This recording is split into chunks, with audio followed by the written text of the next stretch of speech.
to the action of the 2006 Nissan Sugarbelt 400, and Duncan Voss and Ralph Pitchford were dictating things from the front, but their clutch was starting to slip and they were losing time to the Fords.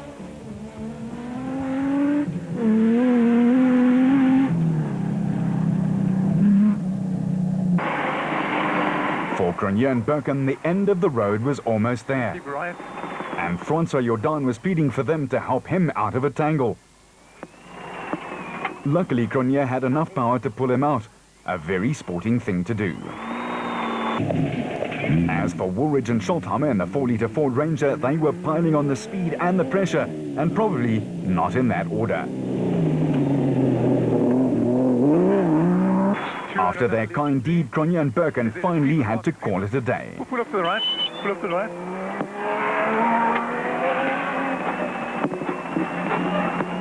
Okay, Mark. Just go down to the tar road. Oh, thanks, Chris. Just park over here.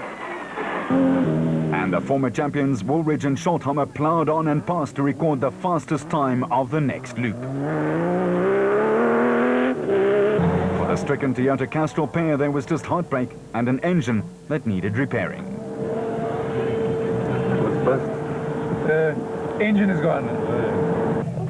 For Hutchison and Bergman, their bat special was at the other end of the spectrum, going well and asking for more. They were to ride themselves into 4th place and first in class. Battershill and Sutton were steadily going along, taking no prisoners. Their Jimco didn't miss a beat.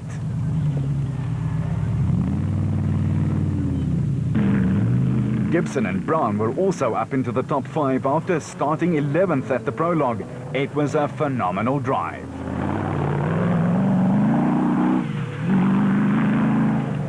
Schroeder and Peckham were making Ford fans' hearts beat custard as they sped along, and one of the most laid-back men out there was having a ball behind the wheel.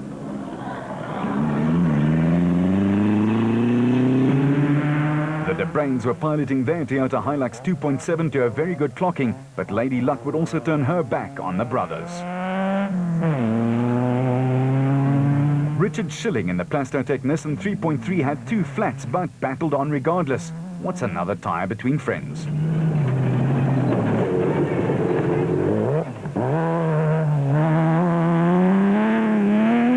As the day wore on, though, it was getting hotter and therefore dustier, and it was taking its toll. By now, more than 25% of the field had fallen by the wayside. Bevan Bertot was still in there, boots and all, as he always is.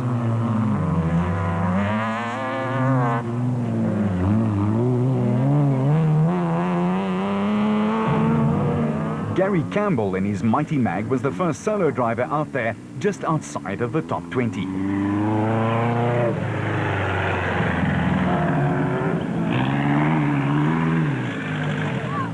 Back at the designated service point, and for Ford Shamir Variawa, the end of the road. A stone went through the radiator, the warning light stayed off, the motor blew, and they were out.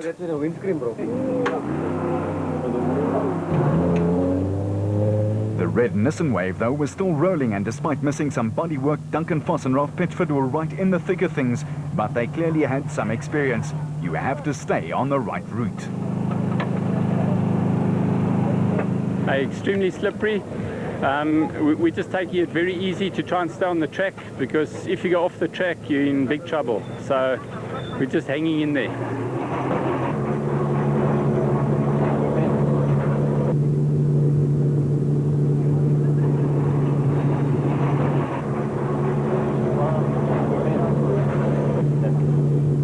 The Ford crew, though, were very happy with proceedings. They were slowly whittling down the lead at the front, and Duncan Voss was next on their shopping list, as Grobler could not catch them, and he was more than 90 seconds behind. Schultheimer raved about the car.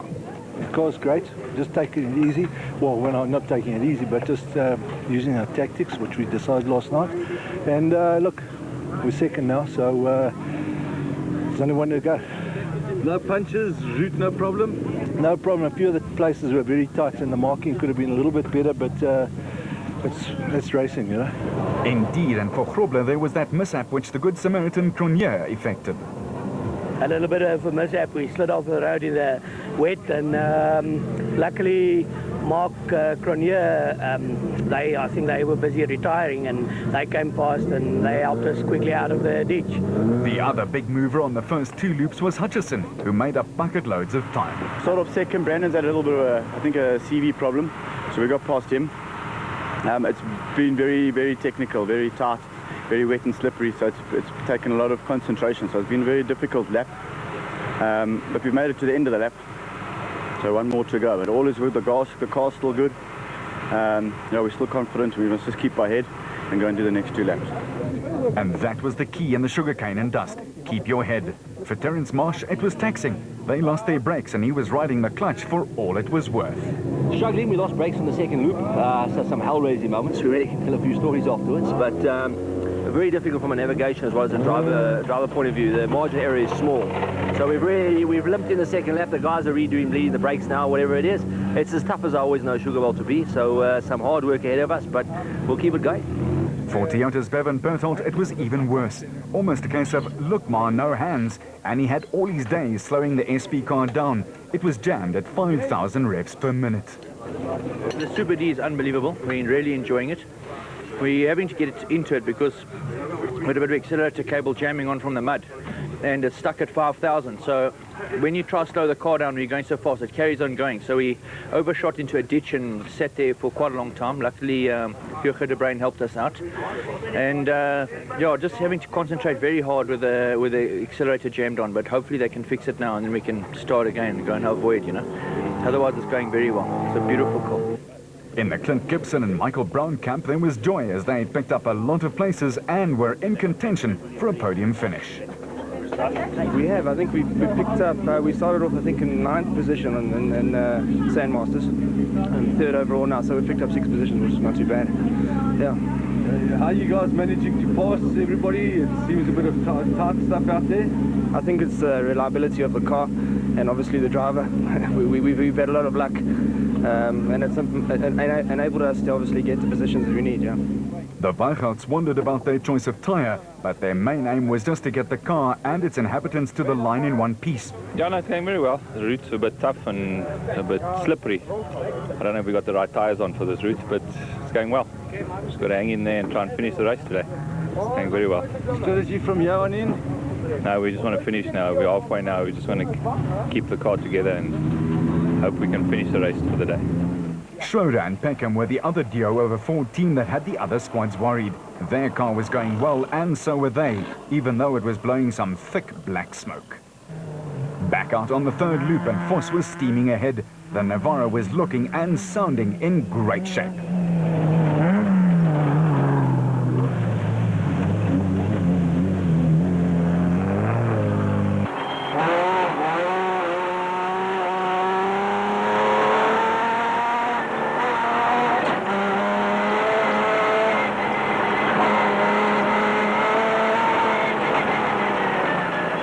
But the Ford lads were taking time out of him, and big chunks of time too. They picked up more than 3 minutes, and still the clock was telling them that they were closing.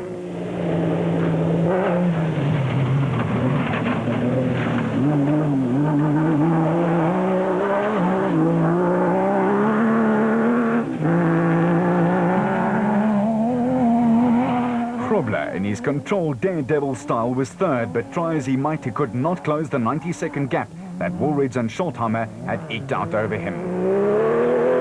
The other big mover and groover was Hutchison, who's grown immensely as a driver in the last 2 seasons. His consistency and fast but careful approach has brought him accolades and championships, and it's clear that he wants more.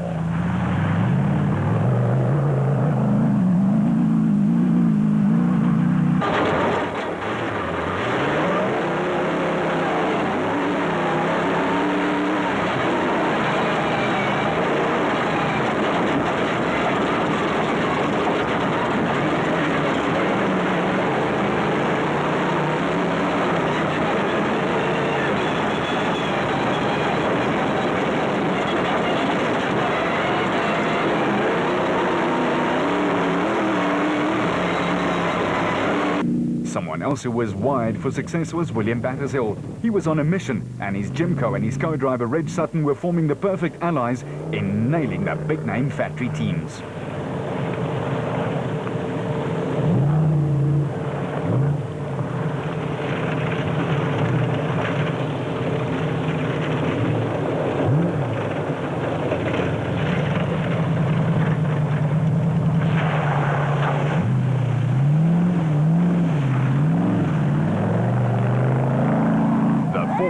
had even more to smile about as Woolridge and Schultheimer made their way past the Nissans after whittling down the lead to less than 30 seconds. Voss had gone off and they had streaked past. Grobler and Jordan were piling on their own pressure though, and this pair just do not give up. In fact, the word does not exist in their vocabulary.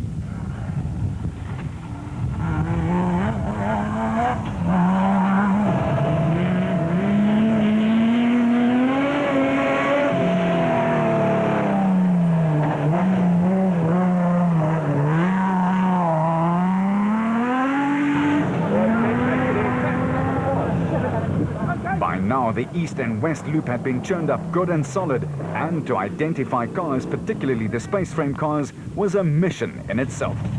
William Battershill was also doing some low flying and was notching up some big scalps. Reigning SA champ Alfie Cox was trying to pass the slower traffic without much success. And Clint Gibson was on a mission, and it wasn't mission impossible.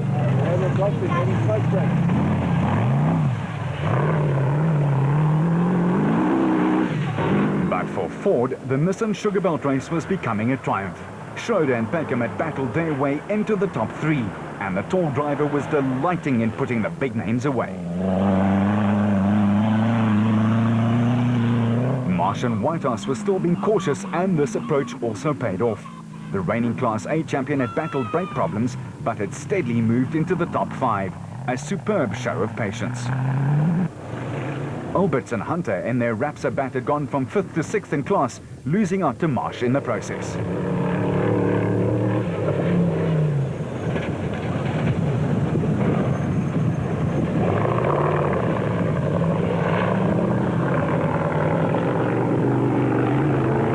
Richard Schilling and Chris Davies in the Plastotech car gave it their all on the last loop to haul in a host of cars and finish first in Class S. Further back, there were mini races within the race, and even at this late stage, not many men were backing down.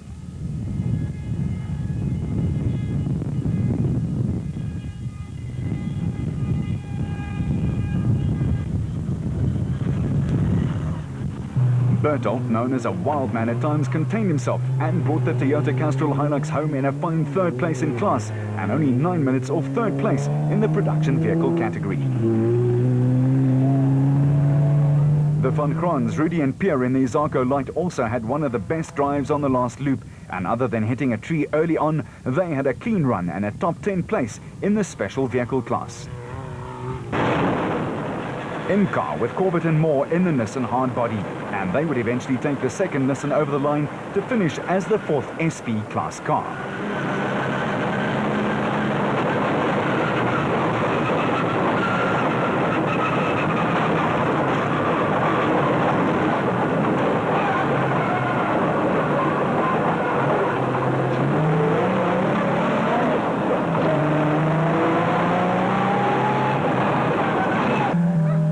Jan and Hendrik Kraai quietly took their bat through its paces and into 10th place in category and a class win for the B cars, a fine campaign in KwaZulu-Natal.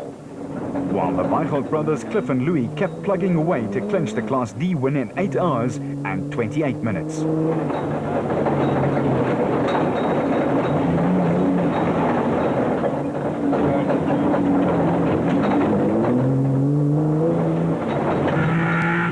Sonic's Nissan hardbody 3.3 of Kutsia Labeskagni and Jan Gerber was only the third Nissan across the line as they were second in class.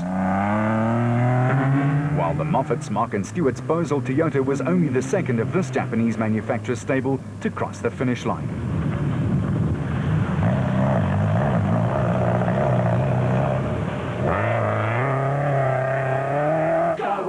At that line, though, there was great jubilation for the Ford camp, who saw Woolridge and Schultheimer take their first win of the season in 6 hours and 46 minutes.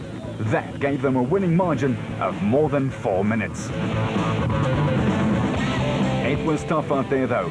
Out of the almost 100 starters, only 25 cars finished.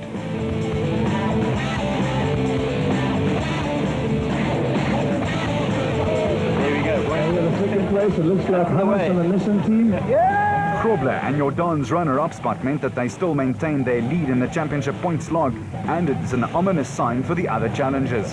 For the victors, the sweet taste of bubbly. And at the Natal Off-Road Club's finish banner, it was Hutchison and Bergman who brought the motorized bat across in 6 hours and 55 minutes. Woolridge was stunned. Yeah, it did. We had a good day. You know, we had a bit of a fraught start, to put it mildly, starting 10th this morning. But we knew it would be a bit of a waiting game because it was to put it mildly, it was treacherous out there. It was very, very slippery on the first lap. I saw Duncan had gone off, or Hannes had gone off into the mud, and we were a little bit catfoot all morning and just played the waiting game. But in the start of the last loop, we really pushed hard and we just closed the gap, right down to 30 seconds. And then I think the Nissan made a small mistake and had a bit of a problem. And then it was home sweet home, you know. We just near the end we got a bit of a scare. We hit a huge rock on the left front wheel, and I thought, oh geez, a puncher or something like that. Well, there was about 5 k's to go. So, but fortunately it not. It was a fantastic event, as it always is, you know. This is our home event, and to do well here is really great. The organisers have done a fantastic job. For the Motorite lads, it was the sweet taste of success as they celebrated a 10-minute winning margin over Batters Hill and Sutton.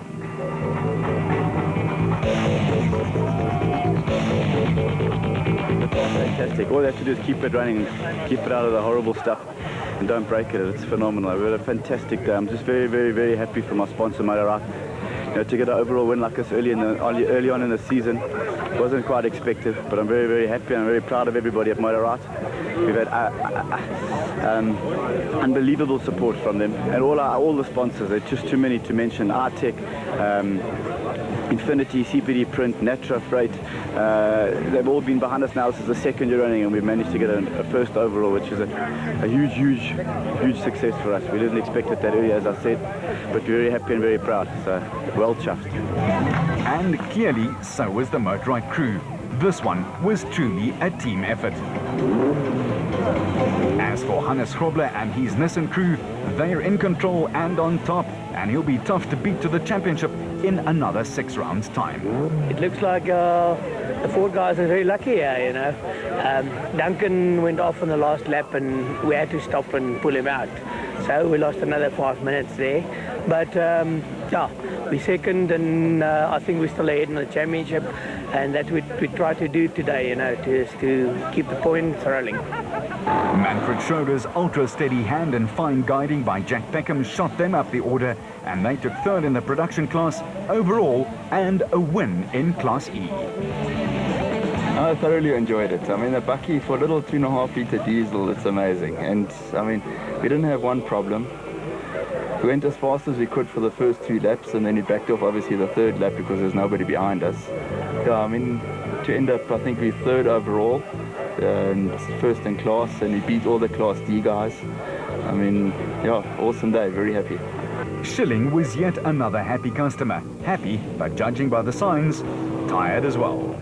Yeah, tough, but great to win again and to finish again. And well done to the organisers too. It's a nicely laid out event. We had a few problems, but you know, we mustn't whinge.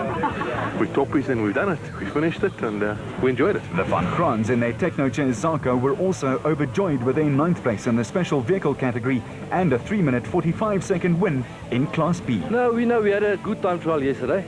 We thought, you know, our last race was at Carnival City 6 months ago. We got to the car yesterday afternoon and we had a good time trial. So we thought, you know, just keep it there, keep the pace going, finish the first 2 loops, the first lap, and then just take it from there. And what we exactly did. Another sibling combination, Cliff and Louis Weichel took the Class D win in their Bosel Toyota Hilux. Yeah, we had a very tough, the last loop was very tough because we lost our idler on the steering system broke, and then we lost 4-wheel drive as well, so we didn't want to stay on the road, and then with 2-wheel drive it just makes it more difficult. So, but anyway, we finished, we're happy. It was a good day anyway. A 3.5-minute winning margin for the Ford Dio over log leaders Grobler and Jordaan, who were the filling in a Ford sandwich. Bertholdt and Houghton was solid in 4th. After a disappointing opening round in Darling, Hutchison bounced back, and he and Bergman were almost 11 minutes to the better of Batters Hill and Sutton, who celebrated 2nd place. Go! Ulrich and Schultheimer join Grobler and Jordan at the top of the championship chase, while Berthold and Houghton share third with Schroeder. And in the specials, it's defending class champions Marsh and Whitehouse, who have 5 points in hand going to the Northern Province for the third round, the Ford Motorite Limpopo 400. Until then...